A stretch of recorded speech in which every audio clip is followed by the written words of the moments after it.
गणेशोत्सव अगदी तोंडावर येऊन ठेपला। याच पार्श्वभूमीवर राज्यभरातील छोट्या मोठ्या गणेश मंडळांकडून उत्सवासाठी जोरदार तयारी सुरू आहे। या पार्श्वभूमीवर नाशिक रोड पोलीस ठाण्यात नाशिक पोलीस आयुक्त संदीप कर्णिक यांच्या प्रमुख उपस्थितीत काल सायंकाळी शांतता बैठकीचं आयोजन करण्यात आलं होतं। या बैठकीदरम्यान पोलीस आयुक्त संदीप कर्णिक यांनी स्पष्ट केलं की गणेशोत्सव रात्री उशिरापर्यंत सुरू राहतो। या काळात अनेक महिला भगिनी उत्सव पाहण्यासाठी येतात, त्यामुळे त्यांना कुठल्याही प्रकारचा त्रास होऊ नये यासाठी मंडळांनी आणि प्रशासनाने विशेष दक्षता घ्यावी। याशिवाय वाहतूक व्यवस्थापन, वीज पुरवठा, स्वच्छता, ध्वनी प्रदूषण नियंत्रण अशा महत्त्वाच्या मुद्द्यांवरही सविस्तर चर्चा झाली। कारण जुन्या नाशिकमध्ये जास्त प्रेशर असतं, तर तुम्ही आता थोडंसं तिकडचं जे आहे ते तिकडे जाऊन सांगा। आता थोडंसं सरकारची नेहमीच आपल्याला मदत करत असतात, खूपच त्यांचा पाठिंबा आहे आणि फक्त गणपतीच त्यांचं ऍक्टिव्हिटी नसतात, पूर्ण वर्षभर आपल्याबरोबर ऍक्टिव्ह असतात। त्यांचं मला इकडे आपल्या सगळ्यांच्या समोर अभिनंदन करावं लागेल आणि आभार मानावे लागतील। कबीरजी, थँक्यू व्हेरी मच। सगळ्यात महत्वाचे मुद्दे बरेचसे आपण डिस्कस केलेले आहेत, आम्ही नोंद करून घेतलेले आहेत। माझं डीसीपीची आत्ता बोलणं झालं आणि त्याच्यामध्ये फॉलोअप करून ते सर्व आपण पूर्तता करून घेऊ। आपल्याकडच्या 2-3च गोष्टी मी आपल्याला फक्त परत एकदा आठवण करून देतो।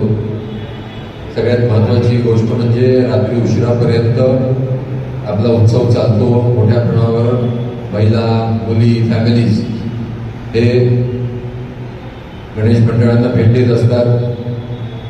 तरी आपल्या सगळ्यांना कुठेही महिला रिलेटेड काही इश्यूज होणार नाही, कुठे छेडछाड होणार नाही किंवा कुठल्याही प्रकारची तक्रार होणार नाही याची दक्षता घ्यायची आहे। आपले जे व्हॉलेंटियर्स आहेत किंवा आपली सर्व जी मंडळं आहेत त्या मंडळांमध्ये आपल्या शेवटच्या कार्यकर्त्यापर्यंत आपण हे पोहोचवायचं आहे। नंबर 2, आपल्याला यावेळेचा जो गणेश उत्सव आहे नाशिकमधला, ते आम्ही असं आपल्याला आवाहन केलेलं आहे की ड्रग्सच्या विरुद्ध जे आपलं युद्ध चाललेलं आहे, अँटी ड्रग्स मोहीम, तर ती एक थीम आपण करावी। प्रत्येक मंडळाने एक बॅनर, त्याच्यामध्ये से नो टू ड्रग्सचा जो बॅनर आहे तो लावायचा आहे। प्रत्येक मंडळाने मिरवणुकीमध्ये पण एक बॅनर आपल्या कुठेतरी आपल्या टेम्पोला किंवा आपल्या जो काही मंडळ गणपती बाप्पा ज्याच्यावरून आणणार आहे, ट्रॅक्टर असेल किंवा काही, त्याला आपण लावायचं आहे। आपल्याला जे बॅनर्स आहेत त्याचे जे फॉर्मॅट्स आहेत ते आम्ही आपल्याला देऊ।